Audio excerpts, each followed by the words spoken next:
आपल्या डाळिंबाला आज काय रेट भेटला तर चला बघूया.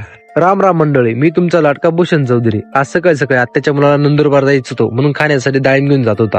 आज आपले डाळिंब तोडायचे होते मग काय मग ट्रॅक्टर वगैरे घेऊन आला आणि हा पसारा पूर्ण मला साफ करायचा होता म्हणून लगेच एकाच चुटकीमध्ये पूर्ण पसारा साफ करून टाकला. कॅरेट वगैरे टार्लीमध्ये ठेवून घेतले आणि निघालो बागाकडे जायला. बागात आलो तर स्वतः आपले मॅडम डायरेक्ट डाळिंब वगैरे चत होती. म्हटलं चांगलं आहे म्हटलं आज. आणि सोबतीला दीदी पण होती, त्यांचं चाललं होतं व्यवस्थित रत्न वगैरे. टारली वगैरे भरली गेली होती डाळिंबाची. म्हटलं चला आता खाली करून घेऊ. तेवढा समोर म्हणून गेले म्हणजे माल वगैरे बघून घेऊ म्हणणे चांगला क्वालिटी पण माल दिसतोय म्हणे आता. मग काय टारले खाली वगैरे गेली होती. थोडं डिझेल संपून गेलं होतं. म्हटलं चला आता पंपावर डिझेल वगैरे घेऊन ये म्हटलं. डिझेल घ्यायला बोला म्हटलं टाकून दे म्हटलं. गाडीत पण टाक म्हटलं. गाडीचं विसरून गेलं म्हटलं येत आता. डिझेल तर 2.25च्या स्पीडने घेऊन आलो. म्हणजे टाक म्हटलं लवकर आपल्या कॅरेट घेऊन गेले म्हटलं लगेच जावं लागेल आपल्याला. मग तुमचा लगेच ट्रॅक्टर वगैरे घेऊन निघून आला बागेमध्ये.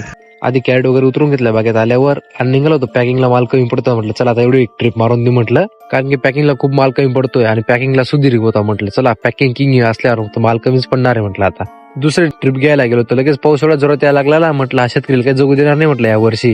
आणि 2च मिनिटात एवढं कडक ऊन पडलं ना म्हटलं चांगलं आहे म्हटलं तुझं. तो म्हणत होता सुकेल बी मी आणि ओलं पण मीच करेल म्हटलं चांगलं आहे तुझं आला. आता पाऊस जास्त पडल्यामुळे आपली कटिंग बंद केली होती आणि यांचं झालं गाडी लोड करणं. आपल्याला प्रति किलोने 142 रुपये हा दर भेटला होता.